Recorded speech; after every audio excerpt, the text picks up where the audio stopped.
Hello, Assalamualaikum dan selamat pagi kepada anda semua. Selamat datang ke workshop at Astro Awani. Hari ini workshop ingin membincangkan berkenaan dengan satu perkara yang sering kita bincangkan bukan sahaja baru-baru ini tapi dah lama kita selalu bincang.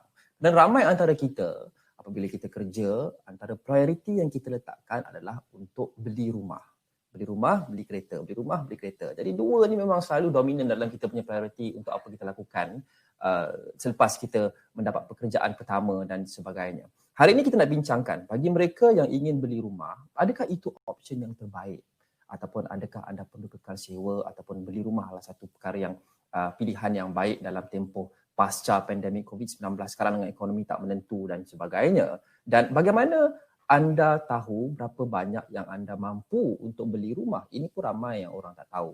Dan lepas anda dah membuat keputusan untuk beli rumah, apa proses-proses yang kita perlu lalui, apa benda yang kita tak boleh terlepas pandang, apa benda yang kita tak boleh tidak hiraukan dan sebagainya untuk memastikan proses membeli rumah tu selancar yang mungkin dan anda tidak buat kesilapan yang mungkin anda akan sesali dalam hari-hari akan datang. Kerana selalunya kalau dah buat pinjaman dan buat loan nak beli rumah, kita dah terikat selama 35 tahun. Jadi yang penting kita perlu pastikan semua proses tu kita lakukan dengan betul. Sudah jelas sekali isu ini adalah satu isu yang dekat di hati rakyat. Sebelum ini sejak beberapa hari lepas Astro Awani dia buat poll di media sosial di Instagram kami yang bertanyakan beberapa soalan. Kami tanya kepada anda semua netizen di luar sana, adakah sekarang ini adalah masa yang betul untuk beli rumah? 54% kata ya, sekarang ni adalah masa yang masih lagi betul dan tepat untuk beli rumah walaupun kita berdepan dengan pelbagai cabaran ekonomi dan sebagainya. Kami juga tanya, kenapa anda nak beli rumah sendiri? Kerana ada orang yang beli untuk jadikan pelaburan je. Ada orang beli memang sebab mereka perlu untuk mendiami, untuk duduk di rumah tersebut. 77% sebahagian besar mengatakan bahawa mereka ingin jadikan rumah itu tempat tinggal, bukan sekadar pelaburan. Dan kami juga tanya, apakah ciri-ciri utama bila anda nak beli rumah? Apakah ciri-ciri utama yang anda lihat sebelum anda memilih sesuatu rumah itu? Selain daripada harga. Harga itu sudah tentulah itu yang pertama sekali. Itu juga kita akan bincangkan. Tapi kebanyakannya menjawab lokasi dan keselamatan adalah faktor yang paling penting. Pollnya di sini. Itu lebih lagi daripada diskaun yang diberikan ataupun proses pembelian yang mudah. Okey, itu adalah intronya apa yang kita akan bincangkan hari ini. Dan saya nak perkenalkan dua tetamu kita yang akan menyertai saya pada pagi ini iaitu saudari Wendy Lim. Wendy adalah pengurus besar jualan, pemasaran dan pembangunan Maira dan pakar dalam proses untuk membeli kediaman, membeli rumah ini. Dan Wendy akan ke udara bersama dengan saya sebentar saja lagi. Wendy juga akan disertai oleh saudara KYT. KY adalah pengarah KY Consultancy dan adalah penasihat keuangan. Ini juga penting kerana untuk beli rumah ni adalah salah satu komitmen yang besar, malah komitmen yang besar. Kita perlu pastikan keadaan keuangan anda setiap bulan kekal sihat tak kala anda beli rumah. Okey, selamat datang kepada KY dan Wendy. Boleh dengar tak saya? Boleh. Okay, alright. Saya nak mula dengan Wendy. Okay, Wendy, kita dah bincangkan soalan ni dan saya pun dah ada sebut tadi. Ini adalah soalan yang mungkin ditanya oleh ramai orang pada kita. Sekarang ni kita berdepan dengan COVID-19. Sudah tentu impak ni sangat besar juga kepada ekonomi selain daripada kesihatan. Ramai orang yang hilang kerja, ramai orang yang mungkin gaji mereka dipotong separuh dan ekonomi secara keseluruhan juga banyak terkesan kerana orang takut untuk berbelanja. Jadi pada tempoh ini, untuk kita belanja kepada satu aset atau komitmen yang begitu besar, begitu mahal seperti rumah. Sekarang ini melihat kepada COVID-19 yang belum lagi surut, adakah ini masa yang betul untuk beli rumah? Wendy? Okey, selamat pagi. Thank you Astro Awani untuk jemput today untuk this session. Lumayan soalan ni saya setiap hari dapat soalan macam ni. This is I think soalan yang paling banyak kali ditanya lah during this period of time. Okay, saya rasa kalau from my point of view, dari pendapat saya sekarang semua parti, tiga pihak yang paling important lah dalam pembelian rumah. Satu ialah of course pemaju, pihak bank dan pihak government. Ketiga-tiga parti ni, pihak ni, dia orang sangat sibuk untuk jana semula ekonomi negara kita. So for pihak bank, sekarang kita punya OPR OPR ialah dalam kadar yang paling rendah ini during 20 tahun ni. Okay, so OPR tu actually kalau untuk layman, orang biasa, apa impact OPR rendah? OPR rendah meaning faedah pinjaman rendah. So when faedah pinjaman rendah means that kita punya bayaran balik rendah lah. So kita lebih mampu untuk beli rumah sekarang. Okay, bayaran balik lebih rendah. So untuk pihak pemaju juga, setiap hari kalau tengok Facebook, tengok Instagram, promosi, this pemaju dia bagi rebate, the attractive punya package yang actually tak dapat dicari kalau I think belum masa COVID tu, rasanya tak ada lah package macam ni. Dia ada yang bagi rebate up to 20-30%. Ada juga yang kata dia subsidize bayaran balik, installment tu subsidize untuk 24 bulan, 36 bulan, meaning developer tolong bayar balik during construction period, tak perlu bayar apa-apa, pembeli tak perlu bayar. So for government juga, government ada come up with this paling hebat punya scheme lah, which is home ownership campaign yang akan subsidize duty stamp. Sebab kita beli rumah, kita kena bayar duty stamp untuk pindah bilik and untuk macam loan agreement lah. Okay, duty stamp untuk loan agreement. Berapa agaknya this duty stamp tu? Dia lebih kurang about 4% dari harga rumah. Right? So kalau beli sekarang from 1st June sampai 31 Mei, government akan subsidize this duty stamp. So tak perlu bayar apa-apa. So semua perks lah yang ada sekarang sebab kita nak jana balik ekonomi negara kita. Alright. So kalau sekarang kita tak ada rumah, or kita nak upgrade, nak rumah bertanah, okay, kalau dah dapat cari location yang suitable, yang sesuai, ada kerja still very stable, kerja still stable lagi, seriously boleh consider. Sekarang ialah masa tu, boleh consider untuk beli. Okay, saya lihat ada lebih kurang 200 peserta sudah menyertai kami. Terima kasih kepada anda dan kami harap session kita ini akan bermanfaat untuk anda yang mungkin ada rancangan untuk di rumah. Tapi saya ingin mengingatkan kepada semua peserta kami untuk memastikan pengalaman webinar anda ini optimum. Kami sarankan anda tutup semua tab-tab audio dan video untuk mengosongkan bandwidth supaya kita dengar dengan lagi clear dan lagi lancar. Jika anda ada sebarang masalah teknikal, anda boleh tekan butang reconnect di situ yang berwarna merah untuk sambung semula dan anda akan terus masuk semula dalam session kami. Tak ada masalah dan anda tidak akan miss apa-apa. Dan kami juga mungkin akan menjalankan undian semasa webinar ini berlangsung. Dijemput sudah tentu untuk mengambil bahagian melalui tab di skrin anda yang anda boleh lihat itu.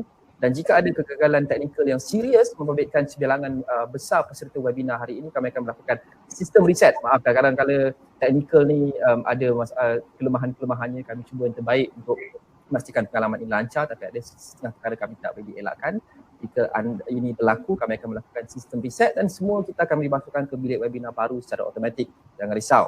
Jadi seorang moderator juga bersedia untuk menjawab soalan anda di ruangan chat ini. Jika anda ada soalan, sekarang kita nak pastikan communication ini dua hala, two way, bukan kita saja, saya atau Wendy atau KY saja yang bercakap. Kami mahu input daripada anda, soalan-soalan bukan saja daripada saya tapi daripada semua peserta kita, kepada Wendy dan juga kepada KY. Anda boleh tekan butang mark as question di situ dan kami akan menyampaikannya kepada tetamu-tetamu kami dan saya juga akan lihat, dan kami ingin juga dengar pendapat anda tentang pengalaman webinar bersama kami. Jika ada puas hati, tolonglah berikan kami rating 5 bintang. Selain itu, hantarkan komen juga melalui borang contact us di laman web kami. Jadi anda boleh tanya soalan dan saya mahu feedback daripada penonton kita di luar sana. Okey, kita nak sambung. Okey, Wendy kata ini adalah masa yang betul untuk beli dan kita melihat kepada pelbagai faedah dan insentif yang kerajaan telah mengumumkan untuk menggalakkan orang berbelanja, kerana pada ketika pandemik ini yang paling penting adalah kita menggalakkan orang belanja. Kalau tak, nanti ekonomi akan lumpuh. saya nak pergi kepada KY. Okay. Kita lihat kepada semua insentif, diskaun, pengecualian, cukai dan sebagainya yang disebut, antaranya disebut oleh Wendy sebentar tadi. Tapi realitinya adalah mungkin ramai orang di luar sana yang memang terkesan pendapatan mereka. Gaji mereka mungkin dipotong 20%, 30%. Jadi penting untuk kita walaupun kita still mahu lagi beli kediaman, penting untuk kita tahu berapa harga yang kita boleh kita mampu beli, how much can we afford. Kerana ramai orang, antara saya juga antaranya sebelum ini kalau nak beli kereta dan sebagainya, kita mungkin overconfident. Contoh kalau kita bergaji RM3,000 sebulan, saya boleh bayar RM1,500 untuk kereta, RM1,800 untuk kereta. Tapi itu tidak sihat kerana komitmen itu terlampau tinggi. Kalau ada apa-apa jadi masalah nanti jadi susah. Okay, KY, sebelum kembali pada Wendy selepas ini, KY saya nak dapat pendapat kerana KY adalah penasihat keuangan. Adakah cara untuk kita kira bagaimana kita mahu tahu how much can we afford, berapa banyak kita boleh mampu bayar sebulan untuk beli rumah, apa antara faktor-faktor yang keuangan yang kita perlu lihat untuk sebelum kita buat keputusan ini. Okey, selamat pagi semua. Okey, terima kasih Luqman. Okey, saya amat setuju kepada apa yang Wendy kata tadi. Okey, sekarang memang masa yang sesuai untuk beli rumah. Okey, kenapa sekarang sesuai untuk beli rumah? Pertama ialah OPR. Okey, OPR. Pada tahun ini OPR kita sudah turun 4 kali ya. Sehingga sekarang ialah OPR kita adalah 1.75, agak rendah. Adalah mereka kata adalah rekod yang terendah dalam histori Malaysia. Okey. OPR itu bermakna pinjaman yang kita perlu bukan bayar ansuran bulan-bulan tu. Bukan. Okey, ansuran yang kita bayar bagi BR, base rate. OPR bagi overnight policy rate. Ini adalah satu rate untuk Bank Negara Malaysia untuk balance balik ekonomi kita. Okey. OPR sekarang ialah 1.75. Okey, agak rendah lah sekarang. Okey. Tadi Amy kata sekarang ialah masa yang sesuai untuk beli rumah duduk. Yes, saya memang setuju point dia. Okey, saya buat satu kiraan je lah. Sebab kalau kata sebelum COVID-19, interest rate yang kita adalah 4.3, 4.2. Okey, inilah sebelum lah, tahun lepas, tahun 2019. Okey, sekarang pinjaman interest bank adalah 3.2 atau 3.3. Dan maksudnya 1% berbeza daripada tahun lepas, tahun 2019 dengan sekarang. Okey. Kalau kata satu customer dia beli satu rumah dengan 400,000, okey, nak beli rumah duduk sendiri 400,000 tahun lepas. Okey. Interest dia adalah 4.3%. Installment setiap bulan adalah 1,800 dia kena bayar. Kalau berbanding dengan sekarang, interest dia 3.3, installment baru 1,600. Maksudnya, rumah yang sama awak beli pada tahun lepas ataupun tahun sekarang, hari ini, perbezaan installment adalah RM200 satu bulan. Okay.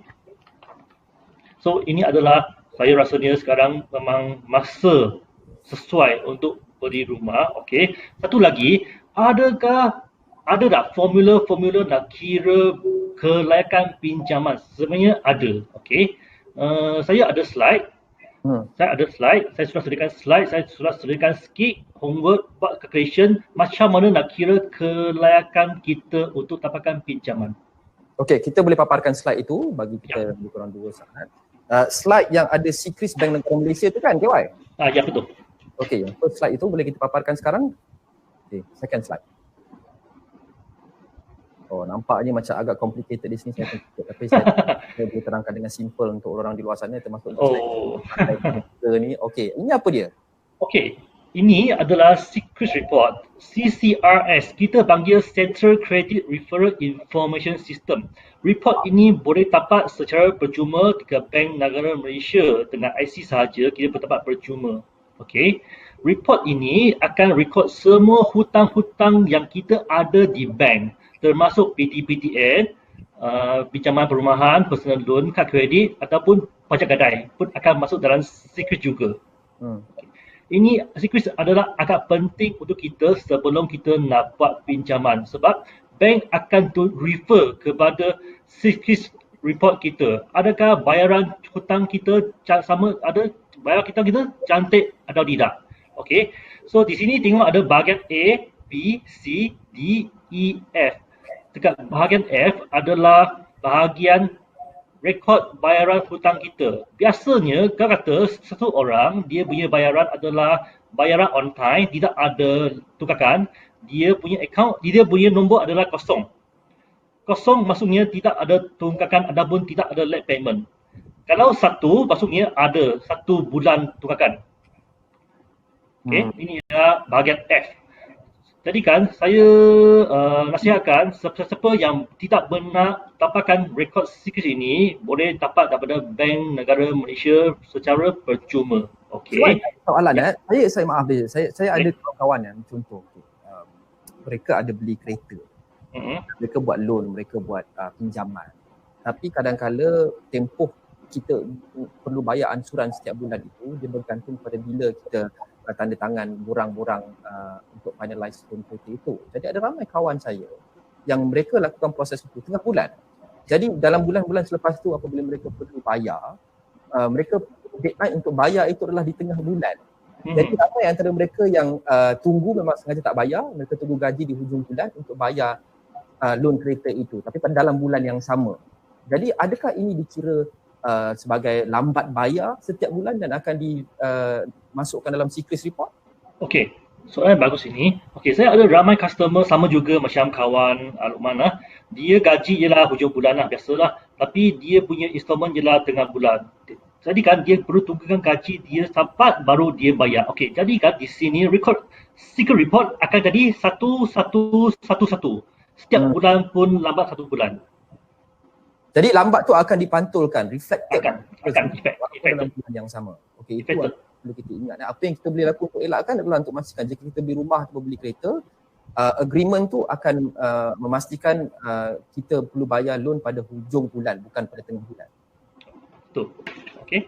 So untuk slide saya yang seterusnya saya akan ajar DBR. Okey, cara kiraan kelayakan pinjaman kita berapa yang kita dapat. Dapat pinjaman. Okey. Slide kedua.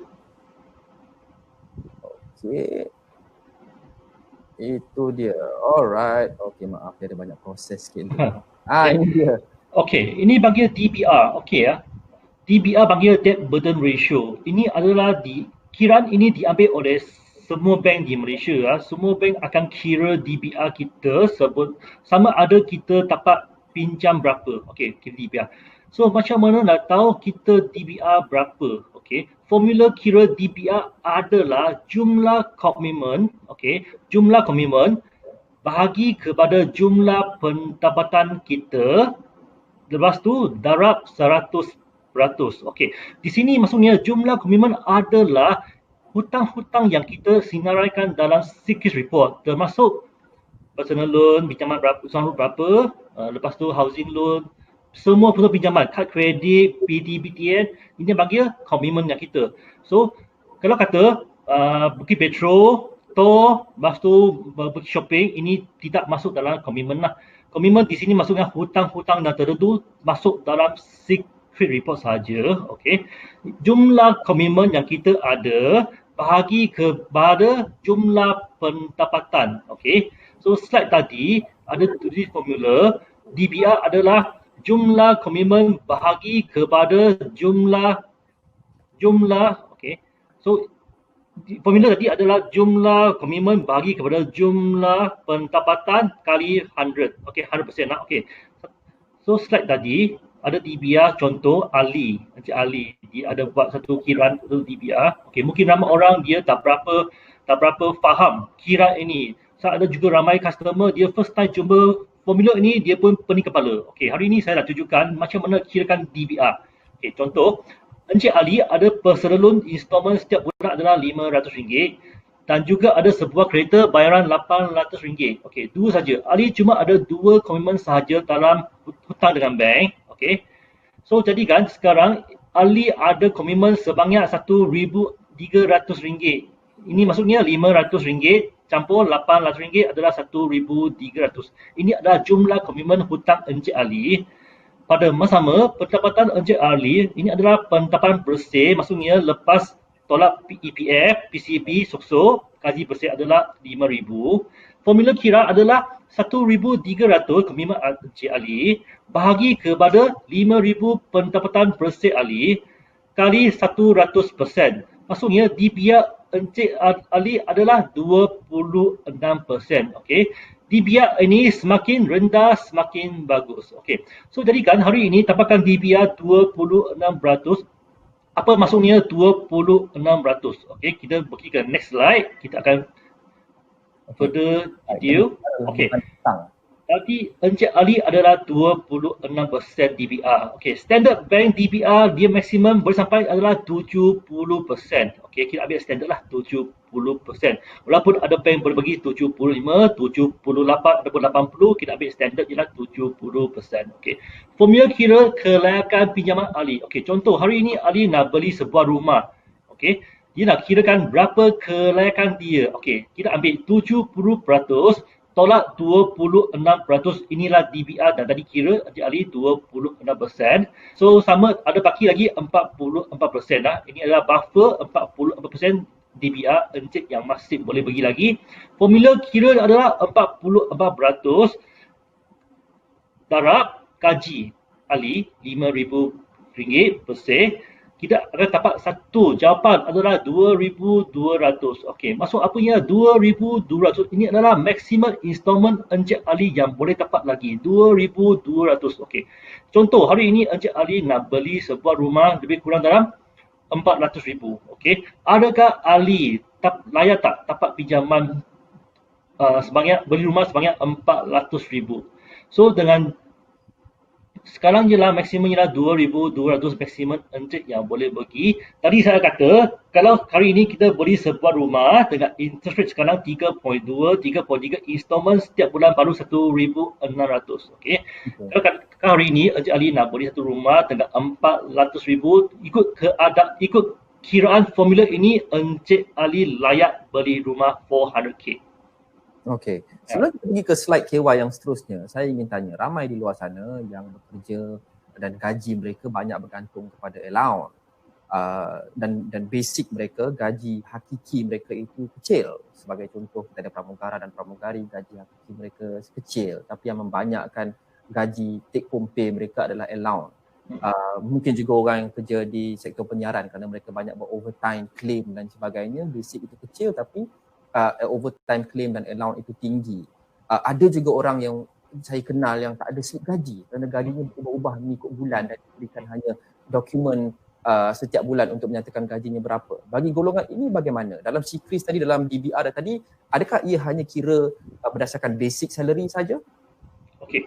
Biasanya kalau kata bank, setiap bank mereka ada perkiraan sendiri ya. Saya hari ini bagikan contoh Contoh bagilah bank A. Okey. Bank A dia boleh terima kalau kata gaji ada fixed allowance, ada OT. Mereka boleh terima. Tapi mereka perlukan 6 bulan mesti gaji untuk buktikan setiap bulan ada OT, ada allowance. Okey. Bagi bank B cuma ambil basic sahaja.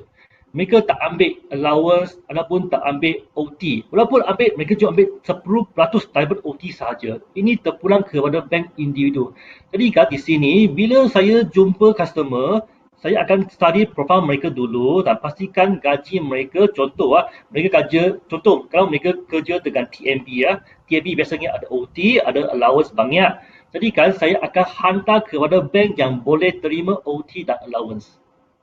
Okey. Jadi secara umumnya kebanyakan bank boleh terima ataupun lebih banyak bank yang hanya boleh kata separuh-separuh. Separuh-separuh. Separuh-separuh. Awak kena betul-betul study bank itu apa yang dia nak sebelum nak hantar kepada bank. Kalau kita nak beli kereta KY kita selalu boleh runding kadar faedah. Kita boleh orang cakap nego interest rate kadang-kadang boleh lebih rendah. Adakah kita boleh buat benda yang sama kalau nak beli rumah, nak buat pinjaman beli rumah? Okey, sebenarnya interest rate bagi rumah, kalau kata profil cantik, maksudnya Sikris tidak ada late payment, gaji 5,000 ke atas, okey, bank boleh bagi, okey, dalam sistem bank panggil ini adalah skor cantik, A. Yang A customer kategori A. Bila kategori A, bank boleh offer interest yang lebih rendah compare dengan kategori C. Walaupun pinjaman yang sama. walaupun amount pinjaman sama tapi berbeza interest mungkin dalam 0.02 ataupun 0.0 ataupun sikit beza. Bagi kategori A dan C ada beza dia. Okey, satu lagi ialah terpulang kepada amount pinjaman. Kalau hari ini Ali buat pinjaman 200,000, dia dapat interest rate ini, berbanding dengan Ahmad, dia buat pinjaman 600,000 akan dapat interest lebih rendah daripada Ali. Okey. Terpulang kepada amount, ya. Satu lagi sebab kita nak cuba mendidik orang di luar sana, termasuk saya sendiri, untuk tips-tips, sama ada tips-tips yang kita tahu ataupun tips-tips yang mungkin kita tidak tahu. Saya ada seorang rakan ni yang menggunakan strategi macam ni, kerana dia sudah ada banyak pinjaman dengan sesebuah bank ini. Kita bercakap berkenaan dengan nego interest rate tak bagi rendah. Dia agresif bila dia mengatakan bahawa okey, saya ada loan ni dengan bank awak, saya ada loan ni dengan bank awak, saya ada loan ni dengan bank awak. Jadi total saya loan dengan bank awak ni banyak tau, 1,000,000 kalau kirakan. Jadi berdasarkan ini, bolehkah bank ini, bolehkah awak yang bermaksud pada bank ini memberikan saya interest rate yang rendah? Adakah ini something yang kita boleh cuba lakukan juga? Okey, sebenarnya ada. Benda ni boleh sebab awak ada banyak hutang, banyak pinjaman dengan bank itu, so called is so kita punya klien yang existing customer, awak boleh nego mungkin nego sikit, tapi bank akan juga promote produk dia. Contoh, okey, hari ni awak nak interest rate yang rendah, boleh. Bank akan promote, berilah saya insurans company saya, berilah apa-apa, ambillah ASP loan dengan saya, ada ambil credit card. Kalau awak ambil sub produk ini, bank boleh offer interest yang lebih rendah. Okey. Bagi di luar sana, Property Guru ada menawarkan something yang agak menarik untuk anda.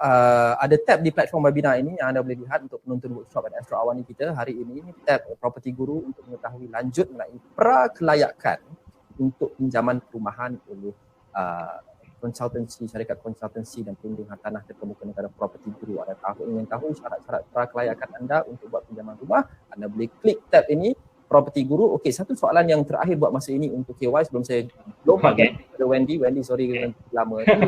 Saya adalah soalan daripada antara penonton kita. Ada yang tanya, okey, Faizah dia bertanyakan, saya ada loan PTPN dalam 50,000, kadang-kala saya bayar lamsam sekali 5,000, kemudian 3 bulan saya tak bayar. Ini okey tak? Adakah ini akan efek rekod dalam siklus yang mengatakan bahawa dia lambat bayar walaupun dia dah bayar lamsam banyak, kemudian dia tak bayar 3,000? Macam mana? Okey. So bila ada masalah PTPTN, ada hutang 50,000, bila bayar 5,000, yes, kita boleh kurangkan dia punya hutang, okey, tinggal 45,000 lah. Tapi bank adalah minta awak setiap bulan buat bayaran ansuran kepada bank. Kau kata 3 bulan tak bayar, dalam secret report akan keluar 3 juga. Akan keluar 1, 2, 3. Okey. Ya. Bermakna ia akan dilihat sebagai lambat bayar? Yes, betul. Akan dilihat lambat bayar.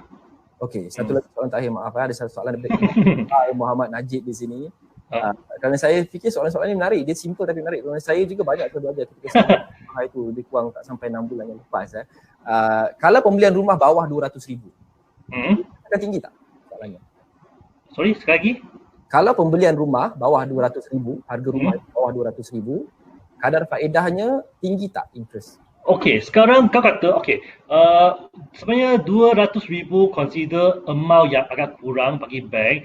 Offer sekarang interest rate yang offer dari bank beri kurang dalam, saya ambil contoh je lah Bank Sotong. Sotong lah, saya tak mahu beritahu nama dia lah, Bank Sotong. Compare dengan Bank Harimau lah. Okey, Bank Sotong dia offer lebih kurang 3.5 sampai 3.6 untuk loan 200,000 ke bawah. Okey, berbanding dengan Bank Harimau, mungkin dia boleh offer 3.3 ataupun 3.4, slightly lower than Bank Sotong. Alright, saya mahu kita kembali kepada KY selepas ni. Saya pun faham KY ada slide, kita akan kongsikan sebentar saja lagi. Saya mahu kembali kepada Wendy. Okay, Wendy, saya mahu bertanyakan soalan ini daripada tadi dan saya lihat ada satu soalan daripada penonton kami yang agak serupa. Jadi saya gabungkan je dua soalan ini.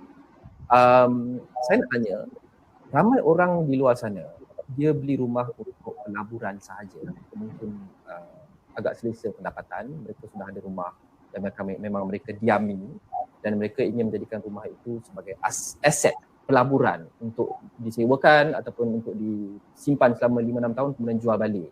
Ada orang memang memerlukan rumah itu, mereka mahu beli kerana mereka duduk di rumah itu. Mereka tak mahu lagi sewa rumah-rumah. Mereka mahu duduk.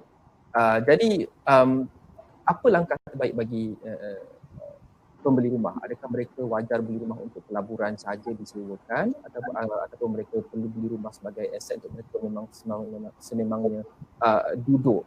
Dan soalan satu daripada Amy ini, dia pun tanya, adakah beli hartanah di bandar atau luar bandar? Kerana kita ingat kadang-kadang luar bandar ni murah tapi tak semestinya. Dan ditanya, adakah kita kena beli high rise, apartmen, pangsapuri ataupun landed? Wendy. Okay, good question. I jawab soalan tadi. Nak beli di luar bandar atau di bandar. Actually depends on tempat kerja kita. Kita beli rumah, right? It depends on kita punya lifestyle. Let's say kalau kita kerja dekat, let's say more to Putrajaya punya area, Sepang punya area, kerja dekat airport and all that. I think it is wise kalau bijak untuk kita cari rumah yang dekat dengan tempat kerja kita. So kita tak nak travel to work 2 jam stuck in satu jam, 3 jam pergi balik. Itu ialah sangat taxing. Okay, so one thing that is lifestyle lah, depends on kita punya lifestyle dengan kita punya family tinggal kat mana. Ada actually banyak yang nak beli rumah, dia faktor yang dia fikirkan is dia punya tempat kerja, dia punya family, how close is it to dia punya keluarga, and all these important factor. Okay, bukan kata kita beli dekat bandar saja, KL saja, then property tu bagus untuk kita. It's not like that. Okay, another thing is whether nak beli rumah landed or rumah high rise. That one is ikut kemampuan. Hartanah yang bertanah, let's say landed property, harga dia akan of course lebih tinggi lah berbanding dengan apartment and all that. So kalau lokasi, kalau kita boleh cari yang luar bandar sikit, harga double story terrace maybe around 400 lebih ribu, then you dapat satu rumah yang lebih selesa. Okay, so kalau kata kita punya lifestyle, kita kerja dekat Ampang ke, Ampang kalau nak cari landed properties, dia sukar sikit unless kita cari yang subsale, yang rumah yang lebih lama. So kalau nak cari yang dekat bandar, maybe apartment is an option sebab harga dia mungkin lebih affordable. Okay, di Lembah Kelang, di mana kawasan-kawasan yang paling sesuai dan paling murah dan paling mungkin optimum untuk mereka yang mahu beli rumah landed, dan di mana juga kawasan-kawasan yang optimum dan murah untuk mereka beli rumah high rise? Wendy. Actually Luqman, sekarang ada banyak scheme as in kerajaan lah, those RSKU, rumah WIP that ada smack in the middle of town, setapak lah, Gombak, all these you boleh dapat all these property yang kebanyakannya high rise lah, yang dalam lingkungan 300,000. Okay, kalau if you're looking at landed properties, yang sekarang yang tengah panas punya mungkin area Sepangga, area Rawang, that is more affordable lah in a way, dekat area macam tu. Kalau kita nak cari yang PJ and all that, landed, a bit sukar untuk cari hartanah yang let's say below 500,000 landed. Okay, so tadi kita dah bincangkan dengan KY berkenaan dengan proses-proses keuangan yang kita lihat, kemampuan keuangan kita, loan kita berapa banyak, rekod securities bagaimana, bank akan mengatakan berapa banyak yang kita layak untuk buat pinjaman. Kemudian kita dah bincang dengan Wendy berkenaan dengan mengapa kita nak beli rumah, pelaburan ataupun untuk tempat tinggal, di lokasi mana. Seterusnya, saya nak pergi kepada proses. Sekiranya kita dah buat keputusan untuk beli rumah, okey, apa yang perlu kita lalui? Saya sudah nampak ada beberapa soalan daripada penonton kita berkenaan dengan insurans dan sebagainya. Itu saya akan kongsikan selepas ini. Itu berkenaan dengan proses. Okey, saya nak pergi kepada Wendy. Boleh kita kongsikan slide Wendy yang akhir sekali. Okey Wendy, sekarang you decided to buy a house. dia bukan saja berkenaan dengan pinjaman, dia bukan saja berkenaan dengan kelayakan SECRIS, dia juga ada banyak dokumen perundangan, dokumen daftar pejabat tanah dan sebagainya, ada strata punya dokumen, ambil lawyer dan sebagainya. Okey. Secara mudah dan ringkas untuk kita semua faham. Sebila kita dah buat keputusan untuk beli rumah, kita dah tahu nak beli rumah apa, dah pergi dengan harga, apa yang kita perlu lakukan proses-prosesnya sebelum, semasa dan selepas dari segi documentation dan sebagainya. Okay, Wendy, step by step. Okay, kalau kita dah decide, first thing first, kita dah, let's say loan dah dapat, okay, dah dapat kelulusan pinjaman bank. So the next thing is probably to sign SPA, perjanjian jual beli antara pemaju dengan pembeli. So all this actually pemaju akan handle all this process. Kita akan buat appointment dengan lawyer. Lawyer akan please make sure that masa kita sign that time, kita faham apa content dalam perjanjian tu. Kalau tak faham, kena tanya until kita faham. Okay, jangan kata siapa suruh sign dokumen, kita sign saja. Okay, without understanding. Okay, that's very important. Understanding the content of the agreement. Harga kena check harga, make sure that kita alamat rumah yang kita beli tu betul dengan that time kita masa salesperson kita jual that time, betul dengan agreement yang kita sign. Okay, of course kita punya personal detail semua. So the one lawyer akan lawyer masa sign that time, lawyer akan ada, and then dia akan buat all the penerangan. Actually ada masa untuk kita tanya. Kalau tak faham, please tanya sampai faham. So once kita dah sign agreement, akan pergi stamping, and then of course pergi tukar nama. This is the time when kita kena bayar all the cost yang actually dulu kalau tak berapa faham, kita tak tahu. Kita ingat bayar saja harga rumah. Tapi ada cost legal fee, ada cost stamp duty yang tadi saya mention, sekarang ialah subsidized by government lah. So masa kita tukar nama from pembeli, from pemaju, first owner to pembeli that time, kita kena bayar stamp duty to MHDN lah, Lembaga Hasil Dalam Negeri. So that is the part that stamp duty yang dibayar tu is now subsidized by government. Then lepas tu all this proses yang proses ni akan in charge lah, dibuat oleh pemaju, liaise dengan lawyer, panel lawyer, dan sampailah sudah tukar nama title sekarang dalam hak milik ialah pembeli, nama Ali. Okay, so that time, okay, kita akan bawa this title pergi charge to the bank, cagar to the bank akan then keluar duit lah, release money to pemaju. Dan pemaju akan start bina progressively. Kita ada stage lah, stage 10%, dan lepas tu kalau dah siap foundation ada 15% structure.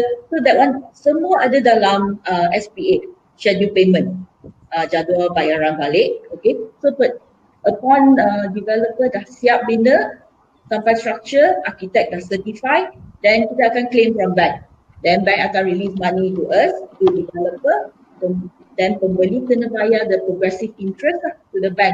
Mungkin masa claim banyak that time, dia akan jadi lebih tinggi sampai tu rumah tu siap, dan kita akan hand over. So normally proses ni akan ambil dalam masa 24 bulan untuk hartanah yang landed, dan kalau high rise dia be 36 bulan. Wendy, secara keseluruhannya kos-kos tambahan ini mungkin ramai yang kita tak sedar. Kos peguam, kos stamp duty, secara keseluruhannya semua ni kalau kita gabungkan kos tambahan ini, dia berapa peratus agak-agak daripada harga keseluruhan rumah itu? Rule of thumb 4% from harga beli rumah, harga jualan. Let's say that one is 300,000, then it will be about 12,000 like that lah. 4% itu adakah kita boleh ambil daripada jumlah yang kita ambil loan daripada bank? Dia sebahagian boleh finance, lagi half of it cannot. sebab yang SPA punya legal fees dengan MOT, tukar nama, pindah milik, that one tak dibenarkan masuk dalam loan. That one purchaser kena bayar sendiri. Kerana ramai yang, contoh macam lawyer fee agak mahal, mungkin berbelas ribu. Dan saya ada sekali lagi saya ada rakan-rakan yang mengatakan bahawa okey 12,000 tu kita boleh factor into the loan sebab tak ramai orang yang ada cash 12,000 untuk bayar pada lawyer. Jadi kita masukkan dalam loan sekali. 12,000 tu kita disburse kepada lawyer dan yang lain kita bayar bulan-bulan lah. Adakah itu boleh dilakukan khasnya untuk kos-kos yang besar seperti lawyer fee? Kita ada dua legal fee yang kita kena bayar masa kita beli rumah. One is untuk perjanjian jual beli. Satu lagi untuk loan agreement. Kita ada sign dua perjanjian. Okay, so kedua-dua perjanjian ni akan dikenakan legal fee sebab lawyer yang akan attend to all this, dia akan charge dia punya professional fee. Okay, tapi kalau sekarang beli rumah, I think semua developer di luar sana dia akan subsidize the SPA punya legal fee. Some developers also, I think about 70 or 80% sebelum HOC lah pun ada cover stamp duty juga. So the part on SPA punya legal fee and stamp duty kebanyakannya sudah disubsidize oleh pemaju. Okay, so yang purchaser kena take care punya, kena jaga punya ialah dari pinjaman bank. So legal fee on the loan agreement dengan stamp duty on that loan agreement. Stamp duty on loan agreement macam mana nak kira is 0.5% dari pinjaman. Let's say you pinjam 300,000, then dia punya stamp duty is 0.5%. So that one memang kena bayar, boleh masukkan dalam loan. Okay. Salah satu lagi proses yang mungkin kita lupa bila kita beli rumah adalah insurans. Kalau kita beli kereta pun kita ada road tax, kita jalan dan juga insurans. Ada satu soalan daripada Amy.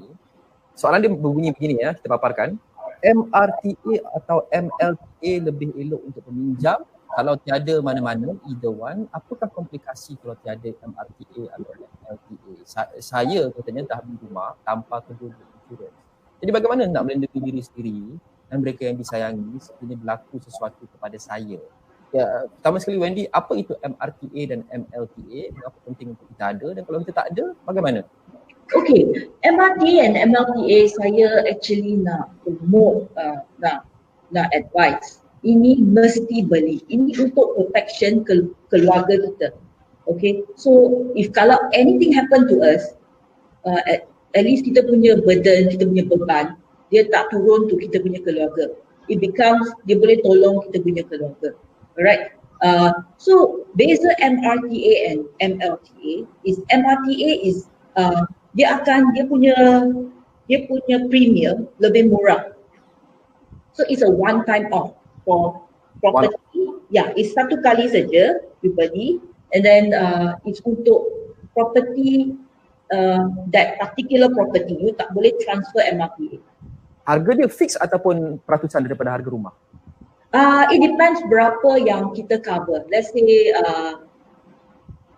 faktor umur is one thing that akan affect the premium. Okay, harga rumah and berapa tahun kita nak cover. Sebab MRTA is dia punya coverage akan turun. Like let's say until 30 years dia punya kita bayar balik banyak to the bank. So dia punya coverage is sudah murah. I mean if let's say anything happen to me, like lepas 25 tahun saya beli rumah, saya punya balance pinjaman rumah tu baru tinggal RM50,000. So MRTA akan settle this RM50,000. Ataupun kalau let's say dia punya kita beli rumah and then lepas 3 tahun something bad happen to us, okay, kematian ke, okay, so dia akan pay in full you punya amount yang kita cover. Okay. Alright, so kalau ada dua pembeli, so sometimes it's very normal kita akan beli 50% untuk peminjam pertama and 50% untuk peminjam kedua lah. If both, let's say owners of the property, diorang semua kedua-dua pun bekerja, kita 50-50. Kalau let's say suami seorang saja yang kerja, so it's advisable untuk cover wife suami lah. Okey. Saya akan kembali kepada KYC sebentar saja lagi. Mungkin satu soalan terakhir untuk Wendy buat masa ini. Okey, ada dua soalan yang saya nak gabungkan kerana kita tak banyak masa. Tadi kita bincang berkenaan dengan pembelian rumah baru dan juga subsale. Azman tanya, beli rumah tapi developer tak siapkan rumah, bank still kena bayar. What should we do since rumah tak siap tapi bank still kena bayar? And saya nak gabungkan juga dengan soalan seterusnya daripada seorang yang tidak ada nama di sini, anonymous. Do you mind clarifying? Jelaskan pros and cons beli rumah baru versus beli rumah subsale. Wendy. Okay. First question from Azman tadi ya. Very important kalau beli rumah dari developer, tolong check the background of the developer. Kalau those developer yang tak pernah dengar punya, first time buat development, that's very risky, a bit risky at this moment sebab there's a potential risk of tak complete. So tak complete, dia let's say dia dah delay the project sebab kita developer kena update progress status to actually KPKT. KPKT is Kementerian Perumahan Kerajaan Tempatan, okay, based on quarterly basis. So kalau KPKT dah nampak kita punya progress dah slow down, this project akan categorize as sakit. Nanti dia akan, you continue tak build lagi, dia akan jadi terbengkalai. Okay, so when terbengkalai that time, what the bank can do is that dia stop dia punya dia punya interest payment, you cuma bayar balik on principal. That is, kita perlu pergi negotiate with the bank lah kalau project terbengkalai. So a lot of times this one is kalau beli rumah yang tak siap from pemaju and pemaju go bankrupt, pembeli yang actually kena tanggung. There's tak boleh lari lah from this beban sebab this thing happen. Tapi boleh negotiate lah. Boleh pergi to the bank and negotiate. Jadi risiko beli daripada pemaju memandangkan kita lihat keadaan ekonomi sekarang agak tak menentu selepas COVID-19. Okay Wendy, satu lagi soalan last sebelum kita pergi balik kepada KY. Normally, how long will it take to complete the process? Soalan daripada Afiq. Berapa lama kita perlukan, berapa lama akan masa diambil daripada proses kita sign agreement SNP sehinggalah kita dapat kunci? Selalunya berapa lama Wendy? Kalau masa kita beli that time baru saja clear tanah 24 bulan untuk landed property, 36 bulan untuk high rise. Tapi kalau pemaju tak siap, please pembeli know your rights, boleh claim late interest payment lah, which is about 10% from purchase price depending on setiap hari berapa hari, 10% per annum boleh claim early. Okay, boleh claim untuk perlambatan. Okay, yeah. Kita memang selalu mencari good deals kalau ada nak beli rumah atau beli kereta, beli rumah lah terutamanya kerana itu satu benda yang agak mahal. Salah satu lagi pilihan yang kita boleh tengok untuk nak beli rumah yang mungkin murah sikit ni adalah ada juga rumah lelong. Bank-bank ada lelong. Do you advise this KY ada risiko atau tidak untuk kita beli rumah lelong? Okay. Kalau beli rumah lelong sebenarnya bagi siapa yang first time beli rumah, saya akan advise mereka either mereka beli projek ataupun subsale instead of beli lelong. Okay, kenapa? Pertama kepada risiko. Okay, ya. Kalau hari ini siapa yang belum beli rumah ataupun nak beli rumah pertama sekarang, okay, beli rumah projek ataupun subsale anda boleh pilih. Okay, kenapa? Kalau kata hari ini awal sudah bayar booking untuk projek, contoh RM5,000, bila loan anda di-reject, tidak lulus oleh bank. Okay, kita ada masalah connection sikit dengan KY di situ. KY ada di situ? Okay, tak apa. Kita akan dapatkan KY sebentar saja lagi. Beginilah kadang-kadang cabaran teknikal. Okay, tak apa. Saya difahamkan kita dapat sambutan yang agak menggalakkan dan diskusi ini pun agak menarik. Ramai orang tanya soalan, ramai orang nak tahu termasuk saya sendiri. Kita akan tambah lagi 10 minit pada discussion ini. Sebabnya kita akan berakhir pada jam 12 nanti. Kita akan berakhir pada 12.10 insyaAllah. Wendy okey Boleh. Kita akan dapatkan semula KY. Okey. Saya nak kembali kepada insurans tadi. Ada lagi satu soalan daripada Amy, MRTA. Patutkah beli MRTA sepanjang pinjaman 35 tahun atau kita lindung untuk 5 tahun saja sebab lepas itu kita nak jual rumah tu. Jadi bagaimana Wendy? Okey, kalau kita ada plan untuk jual rumah, okey, kita ada exit plan lah. Kalau 5 tahun atau 10 tahun, it is sangat bijak untuk beli up to 10 tahun sajalah the MRTA. Okey. Stamp duty. Ada juga yang tanya, Muhammad Taufik bertanyakan, macam mana nak claim rebate atau remit stamp duty? Boleh ataupun tidak? Dan kalau boleh bagaimana?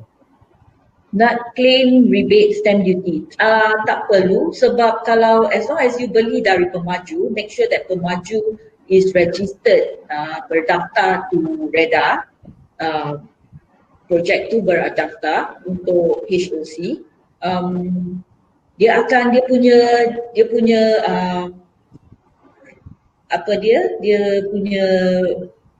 stamp duty akan directly off, dia akan jadi kosong. Dia tak akan charge, tak perlu claim, purchaser part tak perlu buat apa-apa, sebab kalau once kita submit to LHDN, kata nak tukar nama, dia punya invoice yang keluar from LHDN akan terus tulis kosong, so there's no payment to be made.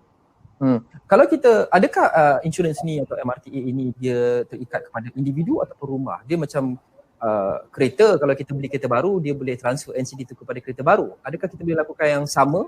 Okay, for MRTA, dia tie to yang pembeli and that particular rumah. You tak boleh transfer to rumah yang lain. Tapi untuk MLTA, where dia punya cons is that dia punya premium akan lebih tinggi from MRTA, then that one is transferable. Kalau you beli 200,000, it's macam protect your life. Dia akan 200,000 tu, you kalau dah jual rumah ni, you boleh transfer the MLTA to another property. Okay, alright. Kita mahu kembali kepada KY. Saya faham KY dah kembali di situ. Maaf KY. Tadi line suddenly saya keluar daripada bilik, saya kick in masuk lagi. Okay, saya sambung balik saya tadi soalan tadi ya. Okay, saya akan recommend orang beli substitute ataupun projek kalau kata nak beli rumah pertama, sebab deposit boleh tempat balik. Kalau beli rumah lelong, once loan tak lulus, 10% down payment akan burn. Ini adalah masalah risiko bila beli lelong. Satu lagi, bila rumah lelong, awak tak boleh masuk tengok rumah itu. Kalau kata rumah itu ada apa-apa rosak ke, air leaking ke, pipe air pecah ke, semua itu awak kena tanggung sendirilah. Oh, tak boleh ya? Saya pun tak tahu tak boleh untuk Tak boleh. Kecuali rumah itu dia pintu tak kunci. Pintu Pintu kunci. Kalau kata rumah ada kunci, awak tak boleh pecah pintu itu. Jadi kita tak boleh berunding dengan bank untuk melihat that property sebelum beli, tak boleh ya? Macam kita beli kereta tak boleh langsung lah. Sama juga dengan beli kereta, awak cuba tahu kereta itu condition macam mana. Kereta itu plate number apa dan condition macam mana tak tahu. Ini adalah risiko beli rumah lelong. Okay, kita satu lagi soalan the anonymous question. Questionnya is in English what is the rationale untuk KY? What is the rationale for banks to give good or cheap interest rates to someone with a high income and also a high and expensive interest rate to someone with lower income? Okay. Sebenarnya bank dia macam ni. Bank pun buat niaga juga. Kalau kata bank biasanya dia akan categorize maksud 5,000 ke atas. Mereka akan lebih senang luluskan pinjaman berbanding dengan gaji baru 2,000. Okay. Sebab bank pun takut juga nanti kalau kata 2,000 ataupun 3,000 income, mereka takut nanti customer ataupun borrower tak mampu nak bayar balik hutang itu. Berbanding dengan income yang 5,000, 10,000, bank akan lebih confident kepada mereka boleh mampu bayar balik pinjaman rumah. Sebab pinjaman rumah adalah pinjaman selama 35 tahun. Pinjaman yang agak paling panjang dalam seumur hidup kita. Kita ada satu lagi soalan untuk KY daripada Ajmal. KY adalah memang financial expert dan banyak betul saya belajar dari KY bukan saja banyak yang saya tahu, baru dapat tahu termasuk kalau nak beli rumah lelong kita tak boleh tengok dulu rumah tu, mereka kalau rumah tu pintu dia tak kunci, okay, that's something new for me. Okay, ada soalan daripada Ajmal. Soalan dia adalah, adakah kebiasaan jika pembeli rumah terpaksa menanggung late payment interest jika terdapat kelewatan pembayaran dari pihak developer kepada bank? Developer yang lambat pada bank, owner atau pembayar yang kena bayar interest. KY. Okay, kau kata late payment. Okay, late payment interest lah. Okay, biasanya projek adalah bila projek awak beli, okay, sampai stage Mana tu? Okey, bila sampai stage 2A, 2B, bank akan disperse wang kepada developer. Okey, bila wang disperse kepada developer, bank akan minta pembeli untuk bayar interest, program interest dalam dalam pembinaan. Jadi kan bila loan sudah disperse kepada pemaju, customer kena start bayar interest mungkin bermula daripada 300, 400, 500 terpulang kepada stage mereka lah. Walaupun developer yang lambat, kalau ada projek yang delay, Okey, kalau perlu bayar interest. Okey, kalau kata untuk isu projek ini, I think Wendy is an expert dalam developer ini. Mungkin Andy boleh tolong saya jawabkan soalan ini. Maaf saya. Okay, for developer, kalau developer yang lewat untuk handover, let's say over certain reason lah, dia lambat. So, purchaser dapat claim late LAD. So, LAD tu ialah 10% of purchase price. Per annum lah, 10% per annum. So, macam mana kira, let's say pemaju lewat 50 hari. 50 hari divide by 356, then times 10%. So, that is the amount, and times the purchase price, itu amount yang boleh purchaser claim. Okey. Lompat kembali sekejap daripada KY sebelum saya kembali kepada Wendy. Ada soalan yang menarik dia tanya lebih kurang 20 minit lepas, tapi saya rasa agak menarik untuk kita sentuh sekarang. Soalannya adalah daripada Kartik. Soalan KY nak tanya, katanya rumah subsale bank loan interest sama atau tidak dengan rumah baru? Mana yang lebih tinggi, kecenderungan untuk lebih tinggi, rumah subsale atau rumah baru?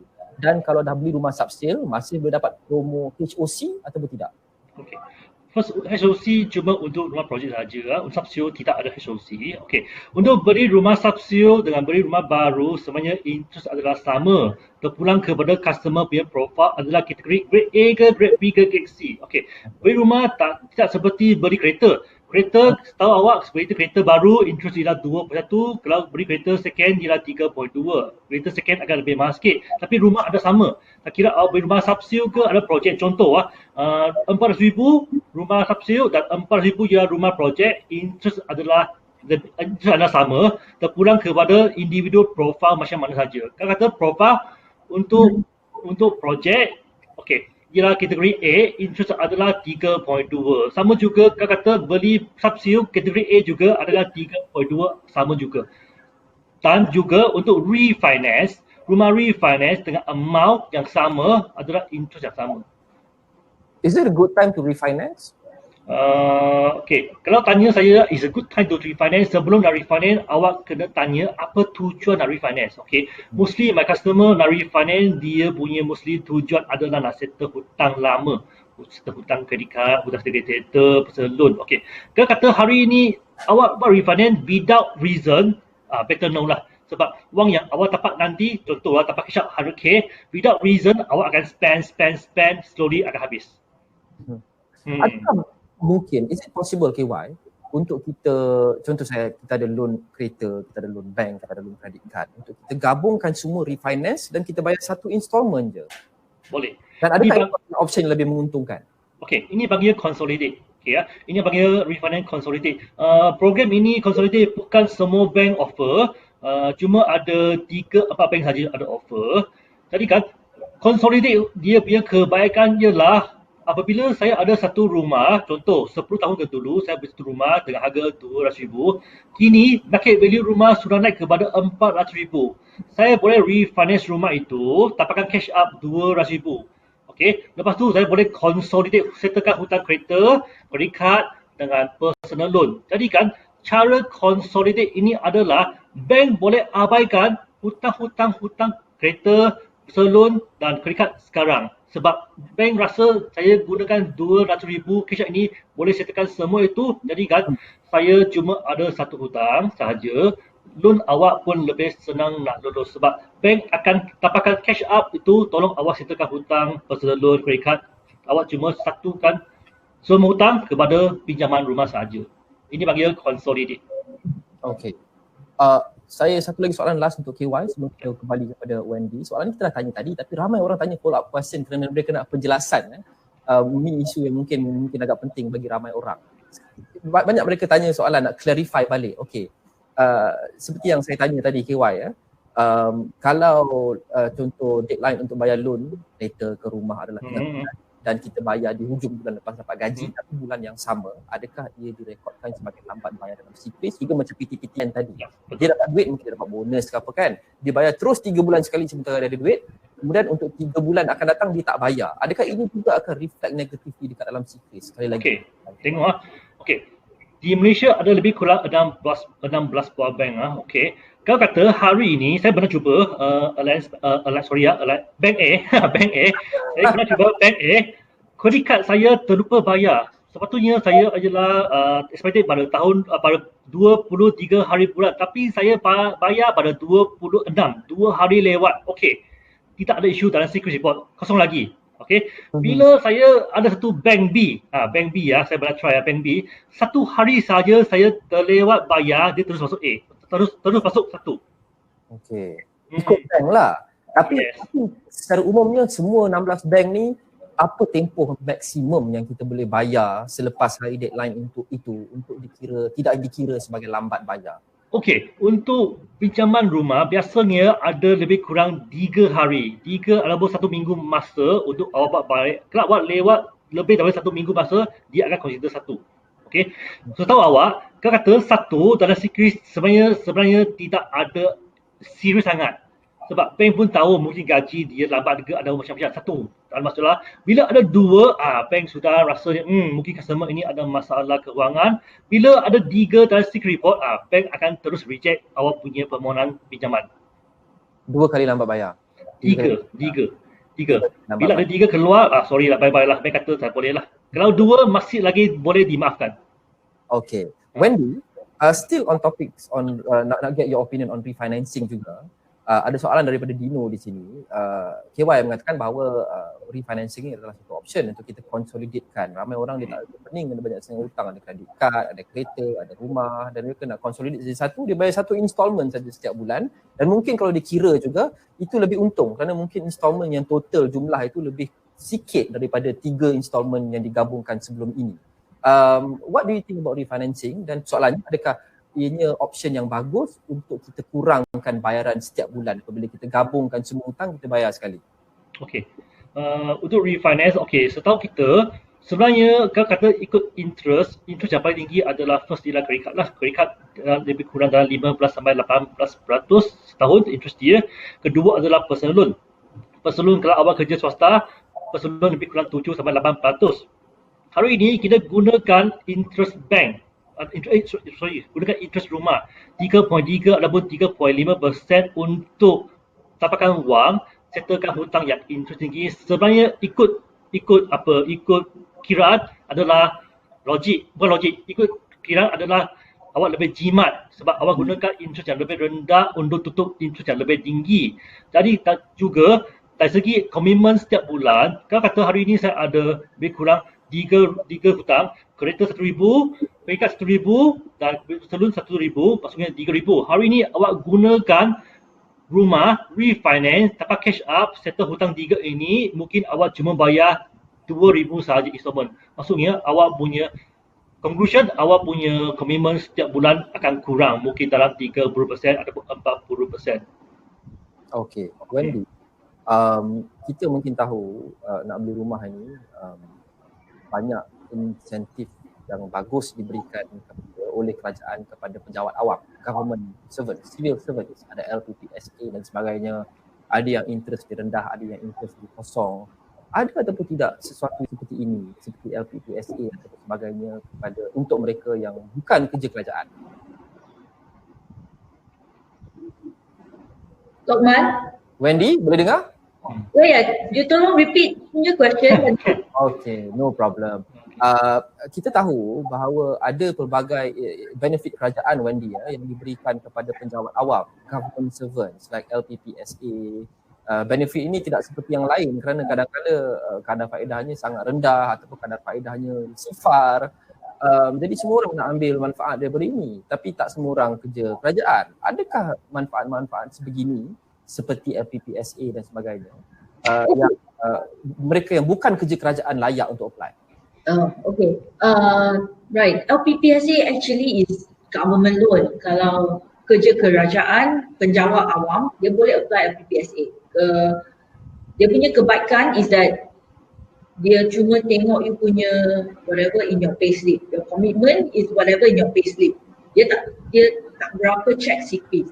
Yes. Maybe sekarang ketua jabatan lah, dia punya superior sekarang akan check so that dia make sure dia punya staff semua, penjawat awam so terjagalah dia punya commitment, tak ada overgearing semua. Tapi kenapa ambil LPPSA is that dia punya interest last time is actually fixed, is at 4%. Tapi sekarang bank loan is actually lower than LPPSA loan, government loan. So mungkin kebanyakan penjawat awam, dia may want to use bank loan sekarang, benefit from this moment, and then after that dia keep dia punya quota, LPPSA punya quota untuk rumah yang lebih besar sikit. So that one is for later use. Normally strategi penjawat awam is like that. Okay. Another thing is that kalau untuk bukan penjawat awam, let's say tak kerja dengan government, sekarang ada insentif like My Home. Actually dia subsidize 30,000 untuk produk 500,000 ke bawah. So this one is untuk bayaran muka pendahuluan. So 30,000 is subsidized by government if you ialah first time buyer, pembeli rumah pertama.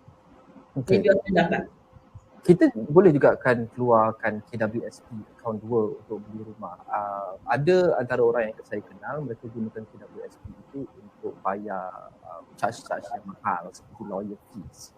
So what do you think, Wendy? Adakah ini lebih baik untuk lawyer fees kita cuba masuk ke dalam loan ataupun pakai KWSP? Dan ada juga orang yang gunakan KWSP ni kalau beli rumah baru, dia nak cantikkan rumah, nak beli perabot, nak renovate sikit-sikit, tukar ceiling dan sebagainya, mereka pakai duit KWSP account 2. Do you think this is a good decision to make? There are the pros and cons lah. If let's say you purposely pergi withdraw KWSP untuk renovate rumah like besar-besaran macam tu, like too much, like beyond your kemampuan, I wouldn't advise that. Sebab KWSP dia punya interest rate yang dia bayar at the end of the year, setiap tahun kita dapat is about 6%, sometimes it can go up to 6.8 when times are good that time. Okay, so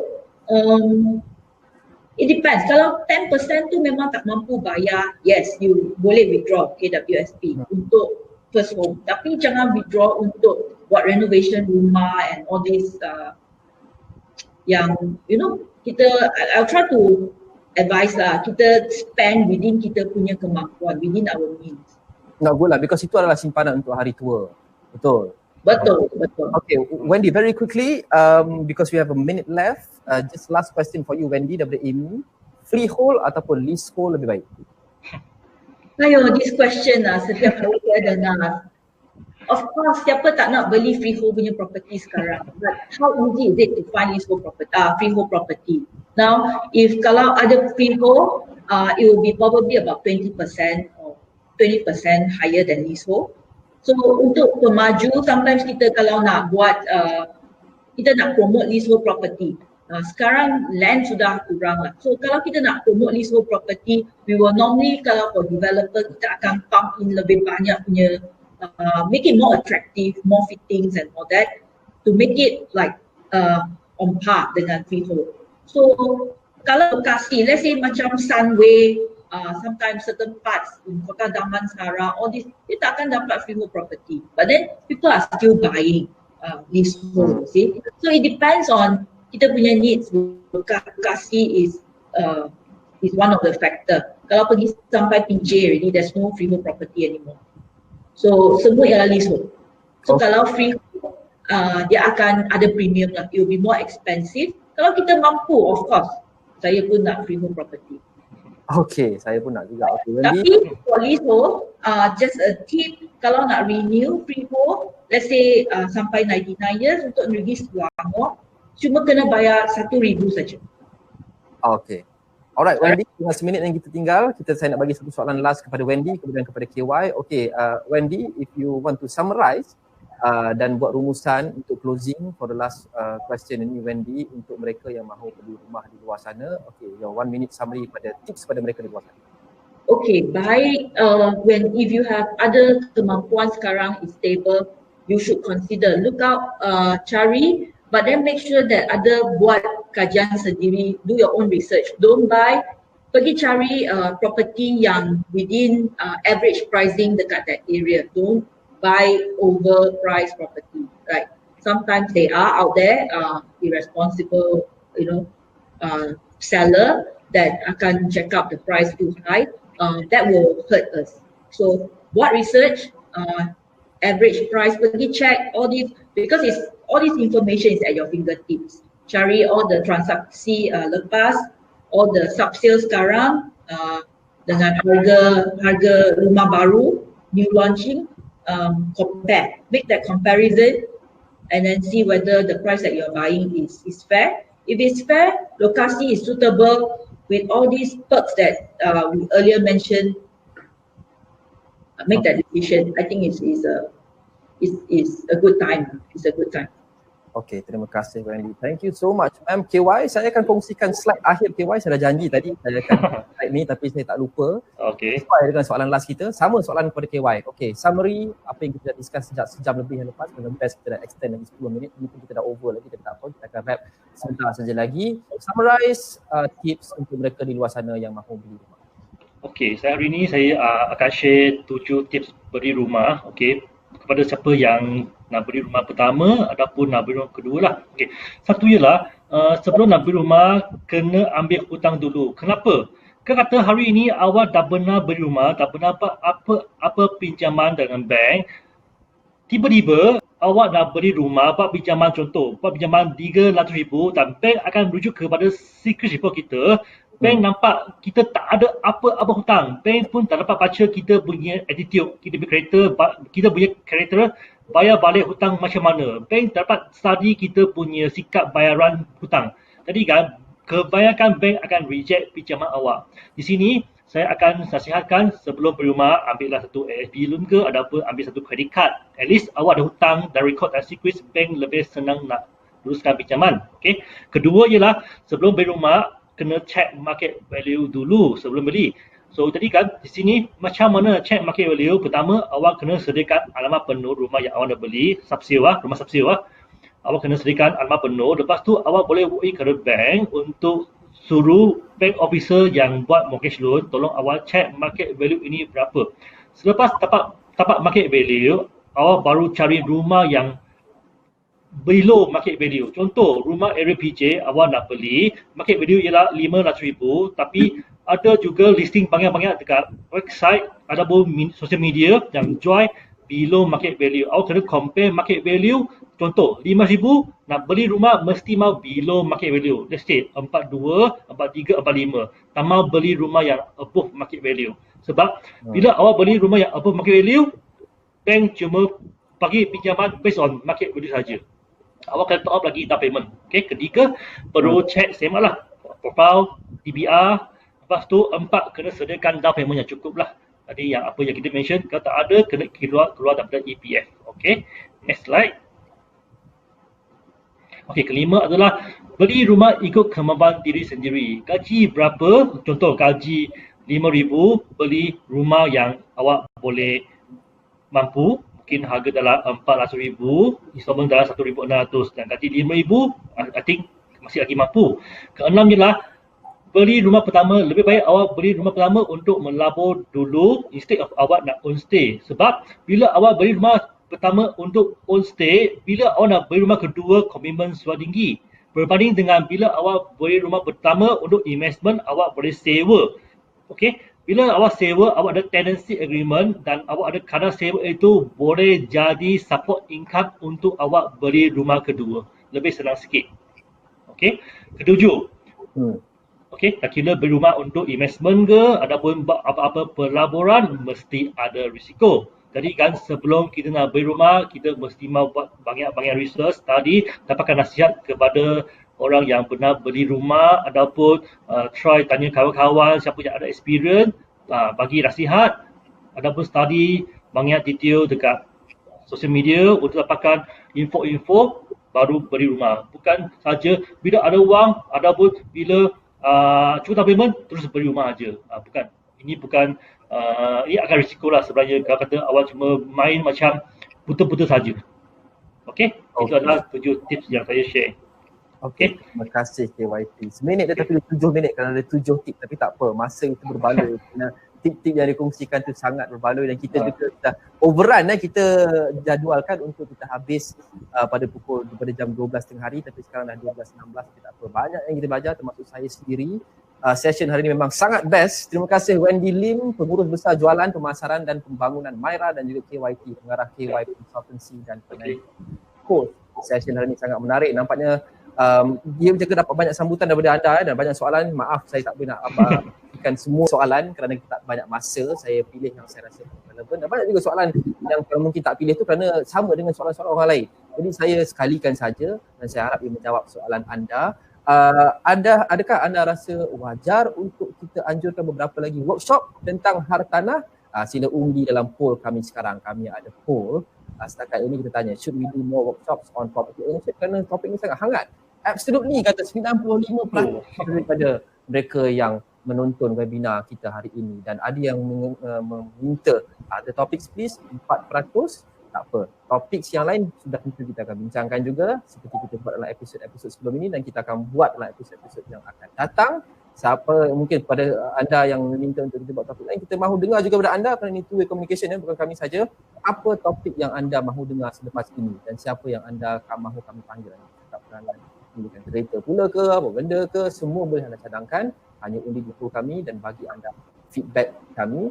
Dan kami juga akan menjalankan satu workshop berkenaan dengan Belanjawan 2021, tak lama lagi, tak sampai sebulan lagi. Kat situ pun kita banyak sentuhan berkenaan rumah, tanah. Apa yang kerajaan akan umumkan agaknya untuk membantu lagi pembeli-pembeli rumah, sama ada subsale ataupun baru, adakah ada banyak tax rebate, diskaun dan sebagainya. Kita akan bincangkan itu dan banyak lagi dalam webinar kita, workshop dengan Belanjawan 2021 yang akan dibentang pada 6 November ini. Terima kasih kepada anda semua yang menyertai kami hari ini. Terima kasih banyak kepada KYT dan juga kepada anda sudi tu mintalah rate kami 5 star di sini ya. Anda boleh di poll, anda boleh bagi feedback dan juga anda boleh rate kami 5 star. Harap-harap kita akan jumpa lagi selepas ini. Banyak lagi topik yang kita boleh bincangkan sehingga selepas ini. Until later, saya Umar Haris, terima kasih kerana menonton workshop at Astro Awani.